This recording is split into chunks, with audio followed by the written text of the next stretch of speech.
Hello, नमस्कार दोस्तों, friends. Today I have come with a new video. नए video के साथ मैं आया हूँ। कल जो आपको मैंने बताया था कि पाइल्स, फिशर और टॉन्सिल्स जो समस्या है, उन समस्याओं में से पाइल्स और फिशर के बारे में मैंने विस्तार पूर्वक आपको बताया था।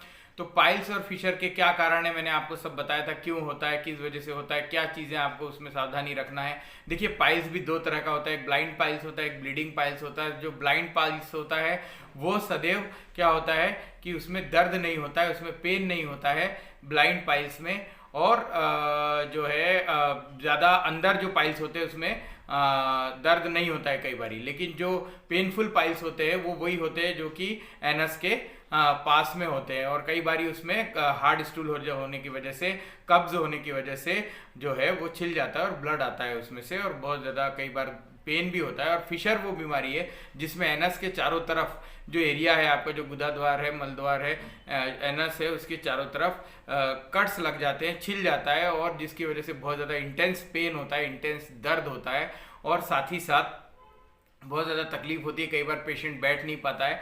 और ये सारी चीज़ें अगर आपको दिखती है तो आप तुरंत एक होम्योपैथी के डॉक्टर को कंसल्ट कीजिए। और अगर आप मुझसे कंसल्ट करना चाहते हैं तो इससे संबंधित कोई सवाल अगर आपके दिमाग में है तो मैं बिल्कुल उसको सॉल्व करूंगा। आप पूछ सकते हैं। इंस्टाग्राम, फेसबुक और यूट्यूब तीनों जगह पर मेरे ये वीडियो सर्कुलेट होगा, और आप उसमें ये चीज़ें पूछ सकते हैं। दूसरी चीज़ ये है कि पाइल्स और फिशर, ये दोनों बीमारियां ऐसी है कि इसका प्रिकॉशन या प्रिवेंशन तो एक सबसे बड़ी चीज़ है, क्योंकि इनका प्रिकॉशन या प्रिवेंशन आपको रखना है। अगर ये ना हो तो उसके लिए आपको सलाद वगैरह खाना है, मतलब फाइबर डाइट ज़्यादा लेना है, रफेज ज़्यादा लेना है, ताकि कम से कम आपका जो क्या कहते हैं कि कॉन्स्टिपेशन हो, कॉन्स्टिपेशन की समस्या आपको रहे नहीं। क्योंकि जितना ज़्यादा आप सलाद खाएंगे, ककड़ी, टमाटर, मूली और इस तरह की चीज़ें खाएंगे, सलाद खाएंगे, तो आपकी बॉडी में कब्ज नहीं होगा, और आपको कब्ज नहीं होगा तो स्टूल जो है हार्ड नहीं होगा, और आपको जो है कब्ज नहीं होगा तो आपको कभी भी पाइल्स और फिशर जैसी समस्याएं डेवलप नहीं होंगी।